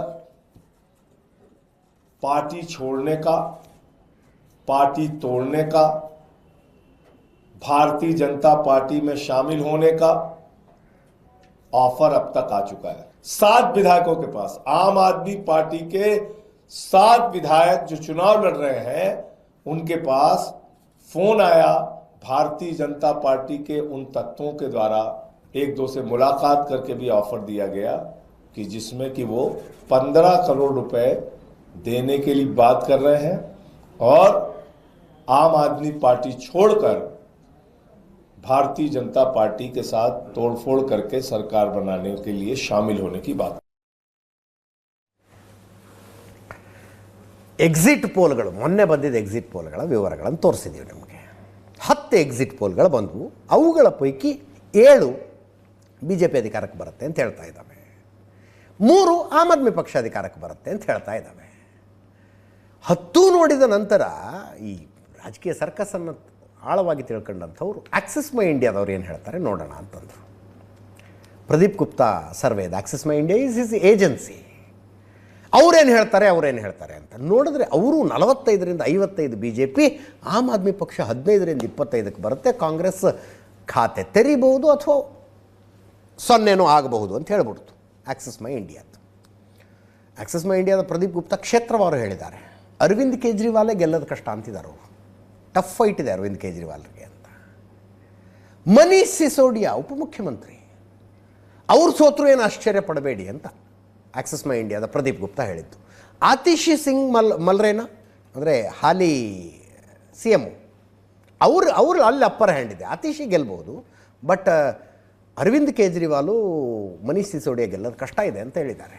ನೋಡೋಣ, ನಾಳೆನೇ ಕೌಂಟಿಂಗ್, ನಾಳೆ ಇಷ್ಟೊತ್ತಿಗಾಗಲಿ ಎಲ್ಲ ಕ್ಲಿಯರ್ ಆಗಿ ಹೋಗಿರುತ್ತೆ. ಹಂಗೆ ಹೇಳಿದ್ದಾರೆ. ಇದಾದ ಮೇಲೆ ಶುರುವಾಗಿರೋ ಸರ್ಕಸ್ ಇದು. ಯಾವಾಗ ಅರವಿಂದ್ ಕೇಜ್ರಿವಾಲ್ ಟ್ವೀಟ್ ಮಾಡಿದ್ರು, ಸಂಜಯ್ ಸಿಂಗ್ ಇಷ್ಟೆಲ್ಲ ಮಾತಾಡ್ಬಿಟ್ರಲ್ಲ, ಬಿ ಜೆ ಪಿಯವರು ಸೀದಾ ಹೋಗಿ ಲೆಫ್ಟಿನೆಂಟ್ ಗವರ್ನರಿಗೆ ಕಂಪ್ಲೇಂಟ್ ಕೊಟ್ಬಿಟ್ರು, ತನಿಖೆ ಮಾಡಿ ಅದನ್ನು. ನಮ್ಮವ್ರು ಯಾರು ಆಫರ್ ಮಾಡಿದ್ದಾರೆ ಇವ್ರಿಗೆ? 15 ಕೋಟಿ ಕೊಡ್ತೀವಿ ಅಂದವ್ರು ಯಾರು? ನಿಜವಾಗ್ಲೂ ಕೊಡ್ತೀವಿ ಅಂದ್ರ? ತನಿಖೆ ಆಗಬೇಕು ಅಂತ ಕಂಪ್ಲೇಂಟ್ ಕೊಟ್ಬಿಟ್ರು. ಲೆಫ್ಟಿನೆಂಟ್ ಗವರ್ನರ್ ಇದ್ದವರು ACB ಇದೆ, ಆ್ಯಂಟಿ ಕರಪ್ಷನ್ ಬ್ಯೂರೋ ಕೇಸ್ ಕೊಟ್ಟು ಇದನ್ನ FIR ಮಾಡ್ಕೊಂಡು ತನಿಖೆ ಮಾಡಿ ಅಂದ್ಬಿಟ್ರು. ಇವತ್ತಾಗಿದ್ದಷ್ಟು ಇವತ್ತೇನೇನಾಗಿದೆ ನೋಡಿ, ಕೌಂಟಿಂಗ್ನ ಒಂದು ದಿವಸ ಹಿಂದೆ ACB ಅವರು FIR ಮಾಡ್ಕೊಂಡು ಅಲಿಗೇಷನ್ ಮಾಡಿದ್ದು ಅರವಿಂದ್ ಕೇಜ್ರಿವಾಲ್ ಅಲ್ವಾ, ಆರೋಪ ಮಾಡಿದ್ದು ಅವರಲ್ವಾ. ಅವರು ಸ್ಟೇಟ್ಮೆಂಟ್ ತಗೊಳ್ತೀವಿ ಅಂತ ಅರವಿಂದ್ ಕೇಜ್ರಿವಾಲ್ರ ಮನೆಗೆ ಬಂದ್ಬಿಟ್ರು. ಅವರ ಮನೆ ಮುಂದೆ ಜೋರು ಗಲಾಟೆ, ACB ಅವ್ರನ್ನ ಒಳಗಡೆ ಬಿಡೋದಿಲ್ಲ ಅಂತ. ACB ಆಫೀಸರ್ಸ್ ಹೇಳ್ತಿರ್ತಾರೆ, ಅರೆ ಇಂಥದ್ದೊಂದು ಅಲಿಗೇಷನ್ ಮಾಡಿದಾರಪ್ಪ ಅವರು, ಅದರ ಬಗ್ಗೆ ಹೆಚ್ಚಿನ ಮಾಹಿತಿ ತೆಗೆದುಕೊಳ್ಳೋದಕ್ಕೆ ನಾವು ಬಂದಿದ್ದೀವಿ, ಅವ್ರನ್ನ ಭೇಟಿ ಆಗೋದಕ್ಕೆ ಬಿಡಿ, ಯಾರು ಫೋನ್ ಮಾಡಿದ್ರು, ಯಾರಿಗೆ ಫೋನ್ ಮಾಡಿದ್ರು, ಎಷ್ಟೊತ್ತಿಗೆ, ಯಾವ ನಂಬರಿಂದ, ಏನು ಹೇಳಿದ್ರು, ಎಲ್ಲ ಸ್ಟೇಟ್ಮೆಂಟ್ ತಗೋಬೇಕಲ್ಲ ಅವ್ರದ್ದು ಅಂತ. ಒಳಗೆ ಬಿಡಲಿಲ್ಲ ಅವ್ರನ್ನ, ACB ಆಫೀಸರ್ಸ್ನ ಒಳಗೆ ಬಿಡಲಿಲ್ಲ. ಆಮೇಲೆ ನೋಡಿದ್ರೆ ಸಂಜಯ್ ಸಿಂಗ್ ನೇರವಾಗಿ ACB ಆಫೀಸಿಗೆ ಬಂದು ಅವರು ಒಂದು ಕಂಪ್ಲೇಂಟ್ ಕೊಟ್ಟರು, ನಮ್ಮ ಕಂಪ್ಲೇಂಟಿನ ಮೇಲೆ ವಿಚಾರಣೆ ಮಾಡಿ ಅಂತ. ನಮ್ಮ ಅಭ್ಯರ್ಥಿಗಳಿಗೆ ಆಮಿಷಗಳು ಬರ್ತಾ ಇದ್ದಾವೆ, ಇದರ ಮೇಲೆ ವಿಚಾರಣೆ ಮಾಡಿ ಅಂತ. ಇದೆಲ್ಲವನ್ನೂ ನೋಡ್ತಾ ಇದ್ದ BJPಯವರು, ಆಮ್ ಆದ್ಮಿ ಪಕ್ಷದ ಹಳೆ ಚಾಳಿ ಇದು, 2019ರಲ್ಲೂ ಇದೇ ಮಾತು ಹೇಳಿದರು, 2024ರಲ್ಲೂ ಹೇಳಿದರು, 2022ರಲ್ಲೂ ಹೇಳಿದ್ದಾರೆ. ಅವಾಗಲೂ ಹೇಳಿದ್ರು 15 ಕೋಟಿಗೆ ಕರೀತಿದ್ದಾರೆ, 25 ಕೋಟಿಗೆ ಕರೀತಿದ್ದಾರೆ, 20 ಕೋಟಿಗೆ ಕರೀತಿದ್ದಾರೆ, 10 ಕೋಟಿಗೆ ಕರೀತಿದ್ದಾರೆ ಅಂತ ಅಂಥೇಳಿ ಸಂಜಯ್ ಸಿಂಗ್, ಆತಿಶಿ, ಅರವಿಂದ್ ಕೇಜ್ರಿವಾಲ್, ಮನೀಶ್ ಸಿಸೋಡಿಯಾ 4 ಜನರ ಹಳೆ ವಿಡಿಯೋಗಳನ್ನು ರಿಲೀಸ್ ಮಾಡಿದ್ರು, ವರ್ಷ ಹಾಕಿ ಇಂತಿಂಥ ವರ್ಷ ಹಿಂಗೆ ಹೇಳಿದ್ರು ನೋಡಿ ಅಂತ ಕೇಳಿಸ್ಕೊಳ್ಳಿ. आदमी पार्टी के 7 विधायक जो चुनाव लड़ रहे हैं, उनके पास फोन आया भारतीय जनता पार्टी के उन तत्वों के द्वारा, एक दो से मुलाकात करके भी ऑफर दिया गया कि जिसमें कि वो 15 करोड़ रुपए देने के लिए बात कर रहे हैं. पिछले कुछ दिनों में आम आदमी पार्टी के 7 विधायकों को भारतीय जनता पार्टी ने संपर्क किया है. हमारे MLA को एक MLA को 20-20 करोड़ रुपए का ऑफर दिया जा रहा है, 20-20 करोड़ रुपए का. हमारे 7 MLA को भारतीय जनता पार्टी के लोगों ने संपर्क करके कहा है कि आप आम आदमी पार्टी छोड़ दीजिए, चुनाव से पहले हम 10 करोड़ रुपए देंगे. BJPಯ ದೆಹಲಿಯ ಕಾರ್ಯದರ್ಶಿ ಸ್ಟೇಟ್ಮೆಂಟ್ ಮಾಡಿದ್ರು, ಒಂದು ರಿಸಲ್ಟ್ ಬರೋದಕ್ಕಿಂತ ಮುಂಚೆನೇ ಸುಳ್ಳು ಆರೋಪ ಶುರುವಾಗಿದೆ, ನಾವು ಸ್ಪಷ್ಟ ಬಹುಮತದೊಂದಿಗೆ ಅಧಿಕಾರಕ್ಕೆ ಬರ್ತೀವಿ, ದಿಲ್ಲಿಲಿ ಸರ್ಕಾರ ಮಾಡ್ತೀವಿ ನಾವು. ಆಮ್ ಆದ್ಮಿ ಪಕ್ಷ ಸುಳ್ಳು ಹೇಳುವ ಅಭ್ಯಾಸ ಇಟ್ಕೊಂಡಿದೆ, ಆಮ್ ಆದ್ಮಿ ಪಕ್ಷದ ವಿರುದ್ಧ ತನಿಖೆ ಕೋರಿ ACBಗೆ ನಾವು ಕಂಪ್ಲೇಂಟ್ ಕೊಟ್ಟಿದ್ದೀವಿ ಅಂತ ವಿಷ್ಣು ಮಿತ್ತಲ್, ದೆಹಲಿ BJPಯ ಪ್ರಧಾನ ಕಾರ್ಯದರ್ಶಿ. ಈ ಸರ್ವೆಗಳನ್ನು BJPಯವರು ದುಡ್ಡು ಕೊಟ್ಟು ಮಾಡಿಸ್ಕೊಂಡಿದ್ದಾರೆ. ಯಾಕೆ ಅಂದರೆ ತಮ್ಮ ಅಭ್ಯರ್ಥಿಗಳು ಸ್ವಲ್ಪ ಗೊಂದಲ ಆಗಲಿ ಅಂತ ಆಮ್ ಆದ್ಮಿ ಪಕ್ಷದ ಆರೋಪ. BJP ಬರ್ತಾ ಇದೆಯಾ, ಸರಿ ಹಂಗಿದ್ರೆ ಆ ಕಡೆನೇ ಹೋಗ್ಬಿಡೋಣ ಅಂತ ತಮ್ಮ ಅಭ್ಯರ್ಥಿಗಳು ಯೋಚನೆ ಮಾಡಲಿ ಅಂತ BJPಯವರು ಈ ಸರ್ವೆಗಳನ್ನು ಮಾಡಿಸ್ಕೊಂಡಿದ್ದಾರೆ ಅಂತ. ಈಗ ಈ ಸರ್ವೆಗಳು ಹಿಂಗೆ ಹೇಳ್ತಾ ಇದೆ, ಸಟ್ಟ ಬಜಾರ್ ಏನು ಹೇಳುತ್ತೆ ಅನ್ನೋದೊಂದು ಪ್ರಶ್ನೆ ಬರುತ್ತಪ್ಪ. ಸರ್ವೆಗಳ ಓಕೆ, ನೀವು ಒಂದು ಹಂತದ ಮಟ್ಟಿಗೆ ಅದನ್ನು ಕ್ವಶನ್ ಮಾರ್ಕ್ ಇಟ್ಕೊಂಡು ನೋಡಿ ಸರ್ವೆಗಳನ್ನು. ಬಟ್ ಸಟ್ಟ ಬಜಾರ್ನಲ್ಲಿ ಕ್ವಶನ್ ಮಾರ್ಕು ಬರೀ ಕ್ರೆಡಿಬಿಲಿಟಿ ಅಲ್ವಲ್ಲ, ದುಡ್ಡು ಹಾಕಿರ್ತಾರೆ ಜನ. ಅದೇನು ಹೇಳುತ್ತೆ ಸಟ್ಟ ಬಜಾರು? ಸಾವಿರಾರು ಕೋಟಿ ರೂಪಾಯಿ ದಂಧೆ ಅದು. ನಥಿಂಗ್ ಈಸ್ ಲೀಗಲ್, ಆ ಮಾತು ಬೇರೆ. ಬಟ್ ಒಂದು ಗಮನ ಅದರ ಕಡೆ ಇರುತ್ತೆ. ಈ ದೊಡ್ಡ ದೊಡ್ಡ ಸರ್ವೆ ಏಜೆನ್ಸಿಗಳೇ ಉಲ್ಟಾ ಹೊಡೆದ್ರು ಕೂಡ ಸಟ್ಟ ಬಜಾರ್ನವ್ರು ಅಕ್ಯುರೇಟಾಗಿ ಹಿಡಿದಿರ್ತಾರಂತೆ. ನಾವು ಸುಮಾರು ನೋಡ್ತಾ ಇದ್ದೀವಿ. ಆಮ್ ಆದ್ಮಿ ಪಕ್ಷದವ್ರು ಹೇಳೋದು ಫಲೂಡಿ ಸಟ್ಟಾ ಬಜಾರ್ ಪ್ರಕಾರ ನಾವೇ ಗೆಲ್ತೀವಿ, 35ರಿಂದ 37 ಆಮ್ ಆದ್ಮಿ ಪಕ್ಷ, 33ರಿಂದ 35 BJP ಅಂತೆ ಸಟ್ಟಾ ಬಜಾರ್ ಪ್ರಕಾರ. ಇದರಲ್ಲಿ 7-8 ಇದ್ದಾವೆ ಸಟ್ಟಾ ಬಜಾರ್, ಒಂದೊಂದು ಸಂಖ್ಯೆ ಇರುತ್ತದು. ನನ್ನ ಹತ್ರ ಒಂದು ಯಾರೋ ಸ್ಕ್ರೀನ್ಶಾಟನ್ನು ಕಳಿಸಿದ್ರು, ಏನು ರೇಟ್ ನಡೀತಾ ಇದೆ ಇವತ್ತು, ದಿನ ಸಂಜೆ 7 ಗಂಟೆಗೆ ಅಪ್ಡೇಟ್ ಆಗುತ್ತದು. ಪ್ರದೀಪ್ ಗುಪ್ತಾ ನಂಬರ್ಗಳ ಬಂದ ಮೇಲೆ ಮತ್ತೆ ರೀಸೆಟ್ ಆಗಿದೆ ಸಟ್ಟಾ ಬಜಾರ್.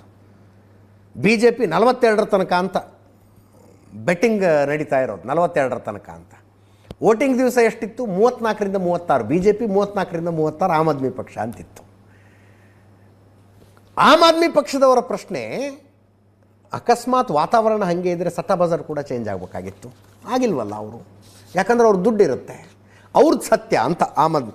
ಇದೆಲ್ಲ ಚರ್ಚೆಗಳು ಎಲ್ಲಿಗೆ ಹೋಗಿ ನಿಂತ್ಕೊಳ್ತಾವ್ರಿ ಇವು. ಇದಾಯ್ತಾ? ಹಿಂಗಾಯ್ತಿದು. ಈಗ ಅಕಸ್ಮಾತ್ ಮೆಜಾರಿಟಿ ಬರಲಿಲ್ಲ ಅಂತ ಇಟ್ಕೊಳ್ಳಿ ಆಮ್ ಆದ್ಮಿ ಪಾರ್ಟಿಗೆ. ಮೆಜಾರಿಟಿ ಎರಡೂ ಪಕ್ಷಗಳಿಗೆ ಬರದೇ ಇರುವ ಸನ್ನಿವೇಶ ಸೃಷ್ಟಿಯಾದಾಗ ಏನಾಗುತ್ತೆ? ಗುಡ್ ನಂಬರ್ ಆಫ್ ಸೀಟ್ಸ್ ಕಾಂಗ್ರೆಸ್ಸಿಗೆ ಬಂದಿರುತ್ತೆ. ಕಾಂಗ್ರೆಸ್ಸಿನ ಬೆಂಬಲ ತಗೊಂಡು ಸರ್ಕಾರ ಆಗಬಹುದಾ? ಆಗದೇ. ಅದು INDA ಮೈತ್ರಿಕೂಟದ ಸದಸ್ಯ ಪಕ್ಷಗಳಲ್ವಾ ಇವರೆಲ್ಲ. ಅರವಿಂದ್ ಕೇಜ್ರಿವಾಲು, ರಾಹುಲ್ ಗಾಂಧಿ, ಅಖಿಲೇಶ್ ಯಾದವ್, ಮಮತಾ ಬ್ಯಾನರ್ಜಿ ಇವರೆಲ್ಲ ಸೇರ್ಕೊಂಡೆ INDA ಮೈತ್ರಿಕೂಟ ಮಾಡಿದ್ದು. ಲೋಕಸಭಾ ಚುನಾವಣೆಗಳನ್ನು ಒಟ್ಟೊಟ್ಟಿಗೆ ಸ್ಪರ್ಧೆ ಮಾಡಿದ್ರು, ಸೀಟ್ ಶೇರಿಂಗ್ ಮಾಡ್ಕೊಂಡು ಸ್ಪರ್ಧೆ ಮಾಡಿದ್ರು. ವಿಧಾನಸಭಾ ಚುನಾವಣೆ ಬಂದಾಗ ನಿಮ್ಮ ದಾರಿ ನಿಮಗೆ, ನಮ್ಮ ದಾರಿ ನಮಗೆ ಅಂದರು. ಪರಸ್ಪರರ ವಿರುದ್ಧ ಏನು ಹಲ್ಲು ಕಡಿದು ಎಲೆಕ್ಷನ್ ಮಾಡಿದ್ದಾರೆ ಅವರು. ಅಷ್ಟು ತುರುಸಿನ ಸ್ಪರ್ಧೆ ಆಗಿದೆ ಪರಸ್ಪರರ ವಿರುದ್ಧ. ಈಗ ಸಮಸ್ಯೆ ಇರೋದು, ಕಾಂಗ್ರೆಸ್ ಅಷ್ಟು ಜೋರಾಗಿ ಪ್ರಚಾರ ಮಾಡಿದ್ದರಿಂದಾಗಿ ಆಮ್ ಆದ್ಮಿ ಪಕ್ಷದ ಎಷ್ಟು ಅಭ್ಯರ್ಥಿಗಳು ಸೋಲ್ತಾರೆ ಅನ್ನೋ ಪ್ರಶ್ನೆ ಇದೆ. ನಾಳೆ ಉತ್ತರ ಸಿಗುತ್ತೆ ಅದಕ್ಕೆ. ಕಾಂಗ್ರೆಸ್ ಹೆಂಗೂ BJPನ ಸೋಲ್ಸೋದಕ್ಕಾಗೋದಿಲ್ಲ ಅಂತ ಅಖಿಲೇಶ್ ಯಾದವ್, ಮಮತಾ ಬ್ಯಾನರ್ಜಿ ಎಲ್ಲ ಬಂದು ಆಮ್ ಆದ್ಮಿ ಪಕ್ಷದ ಪರವಾಗಿ ಪ್ರಚಾರ ಮಾಡಿದ್ದಾರೆ ದಿಲ್ಲಿಲಿ. ಅದೆಲ್ಲ ಆಗಿದೆ.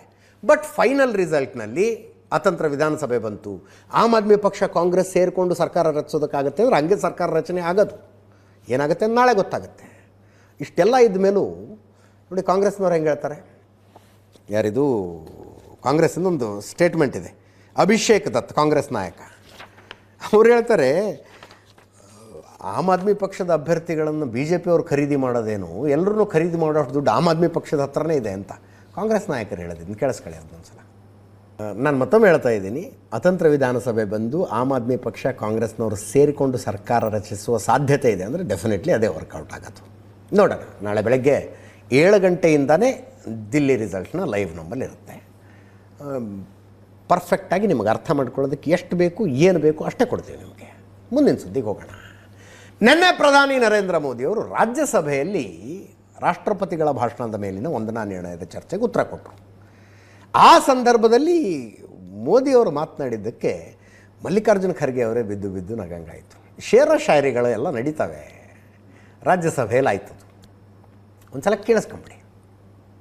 हमारे माननीय खड़गे जी आपके सामने बढ़िया बढ़िया शेर सुनाते रहते हैं और उनका शौक है शेर सुनाने का। और सभापति जी आप भी बड़ा मजा लेते हैं।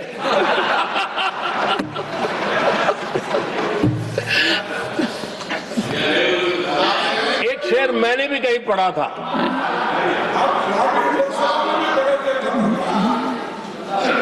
तमाशा करने वालों को क्या खबर, तमाशा करने वालों को क्या खबर,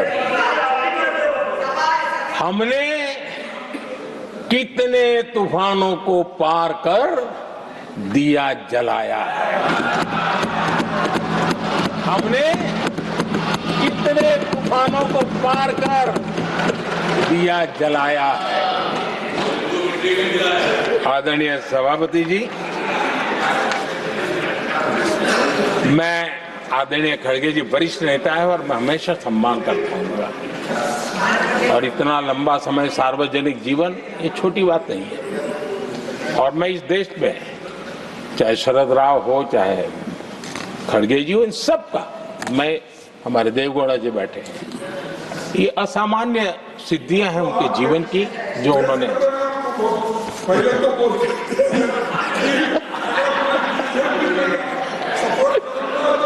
ऐसा है खड़गे जी, आपको आपके घर में तो ये बातें सुनने को नहीं मिलेगी, नहीं बताऊंगा।